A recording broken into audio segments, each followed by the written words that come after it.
Mari kenangan ceria kita salam bersama-sama. Assalamualaikum warahmatullahi wabarakatuh. Waalaikumsalam warahmatullahi wabarakatuh. Kisah Hikmah Islami Kelompok Belajar Kenangan Ceria episode 22. Syekh Ahmad Iza Al-Andalusi, Kisah Al-Gojo yang jadi ulama besar, dengan makro Quran Surat Ar-Rum ayat 30. Suatu sore di tahun 1525 Masehi, tepatnya di penjara, suasana terasa mencengkam. Jenderal Adolf Roberto, pemimpin penjara yang terkenal bengis, tengah memeriksa setiap kamar tahanan. Dia marah besar tatkala mendengar seseorang melantunkan ayat suci Al-Quran. Hai, hentikan suara jelekmu. Lelaki itu tidak menggubris, dia tetap melantunkan suara indahnya, bahkan semakin khusyuk. Lalu Roberto menyuruh anak buahnya membuka pintu sel. Dengan kasar, Al-Gojo itu menyeret, meludahi, dan menyulut wajah juga seluruh badan orang tua itu dengan rokoknya. Rabbi, wa ana abduka. Sabarlah wahai Ustadz, surga Allah telah menantimu. Allahu Akbar.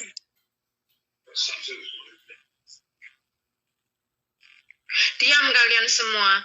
Ingatlah, Andalusi sekarang telah di bawah kekuasaan Kristen, dan aku tak segan-segan membunuhmu orang tua busuk. Aku tidak suka semua hal yang berhubungan dengan agamamu. Bunuh saja aku. Aku sama sekali tak takut mati.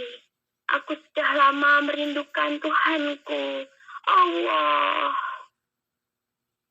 Baru saja kata-kata itu terhenti, sepatu Roberto sudah menghantam. Seketika sang ustadz tersungkur lemas. Darah pun berlumuran di seluruh wajahnya. Tiba-tiba, sebuah buku kecil keluar dari kantong sang ustadz. Apa yang kau sembunyikan itu, Pak Tua? Berikan padaku. Jangan, kau orang najis. Haram bagimu memegang kitab suci ini. Akhirnya, Roberto bertindak sangat brutal. Dia menginjak jari tangan sang ustadz, lalu mengambil buku tersebut. Tanpa ada daya, sang ustadz merelakan bukunya. Diambil oleh sipir yang bengis itu. Sepertinya aku pernah mengenal buku ini. Tapi kapan? Sungguh, buku ini tidak asing bagiku. Dengan perlahan, Roberto membuka lembaran pertama. Jenderal itu terkejut tatkala melihat sebuah tulisan dan meliputi tanda tanya. Dia berusaha keras mengingat peristiwa dulu. Di dalam ingatannya, dia melihat kejadian yang mengerikan, di mana umat Islam Andalusia dibantai oleh orang-orang Spanyol. Di sisi kiri, lapangan tampak para wanita berhijab digantung. Sedangkan di tengah lapangan terdapat tumpukan kayu tempat para pemuda disalib dan dibakar hidup-hidup. Seorang anak kecil berlari mendekati tubuh ibunya yang sudah tak bernyawa, sambil menangis menatap sang ibu yang terkulai di tiang gantungan. Umi, mari kita pulang. Hari telah malam. Bukankah Umi berjanji akan mengajariku lagi tentang membaca alif, ba, ta, sa?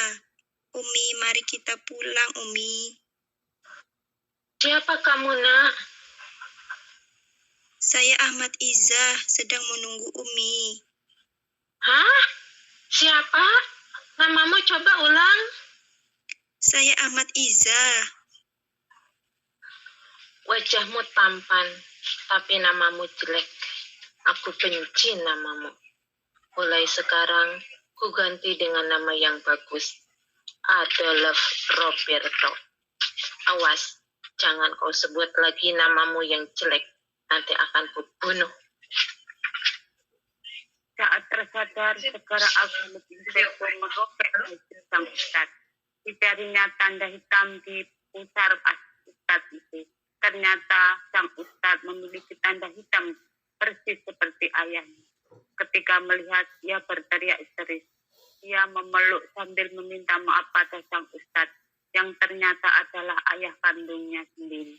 Sikap yang arogan dan kejam tiba-tiba meluluh. Ia juga teringat bahwa buku yang direbutnya tadi adalah Al-Quran, yang dulu selalu dibaca ayahnya ketika hendak menidurkannya.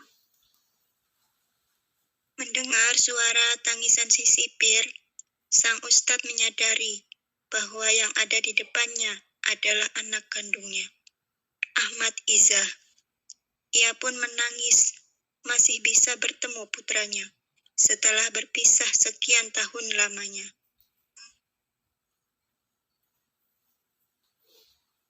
Abi, aku ingat. Alif, Ba, Ta, Sa. Tunjukkanlah padaku jalan yang kau tempuh itu, Abi. Aku ingin kembali pada kebenaran. Putraku, pergilah kau ke Mesir. Di sana banyak sekali ulama yang mampu mengajarimu tentang agama Islam. Di sana juga banyak kerabat kita. Katakan saja pada mereka, kau kenal dengan Syekh Ismail Al-Andalusi. Belajarlah engkau di negeri itu. Semoga Allah menunjukkan jalan yang lurus kepadamu, anakku. Telah berpesan, sang ustadz menghembuskan nafas terakhirnya dengan mengucap kalimah indah, Asyhadu an la ilaha illallah wa asyhadu anna Muhammadar Rasulullah. Beliau pulang menemui Robnya. Kemudian Adolf Roberto mengganti namanya menjadi Ahmad Izzah sesuai dengan nama kecil yang diberikan ayahnya. Ia pun bertaubat dan berjanji untuk memperjuangkan Islam. Ahmad Izzah pun pergi ke Mesir sebagaimana perintah ayahnya. Di sana ia bertemu banyak ustadz dan syekh yang mengajarinya ilmu agama. Kecerdasan yang dimiliki membuat Ahmad Izzah cepat menyerap ilmu. Hanya dalam waktu beberapa tahun, ia sudah bisa menghafal Al-Quran dan menjadi seorang syekh terkemuka di Mesir. Sejak saat itu, ia dikenal sebagai Syekh Ahmad Izzah Al-Andalusi. Gelarnya Al-Andalusi merupakan julukan yang diberikan gurunya karena ia berasal dari negeri Andalusia. Allah Subhanahu wa Ta'ala berfirman dalam Al-Quran surat Ar-Rum ayat 30. A'udzu billahi minasyaitonir rajim. Bismillahirrahmanirrahim.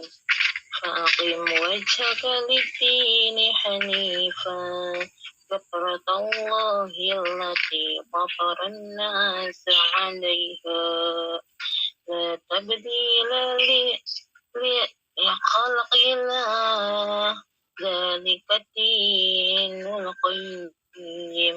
Walakin aktsaran nasi la ya'lamun. Shadaqallahul azim. Yang artinya, maka hadapkanlah wajahmu dengan lurus kepada agama Islam sesuai fitrah Allah, disebabkan Dia telah menciptakan manusia menurut fitrah itu. Tidak ada perubahan pada ciptaan Allah, itulah agama yang lurus, tetapi kebanyakan manusia tidak mengetahui. Di atas yang kita dapat mengambil hikmah, jangan memilih pemimpin yang mendolimi para ulama dan jangan memilih pemimpin yang suka berdusta. Subhanakallahumma wa bihamdika asyhadu an la ilaha illa anta astaghfiruka wa atubu ilaik. Kenang ceria. Selalu ceria. Fastabiqul khairat. Fastabiqul khairat.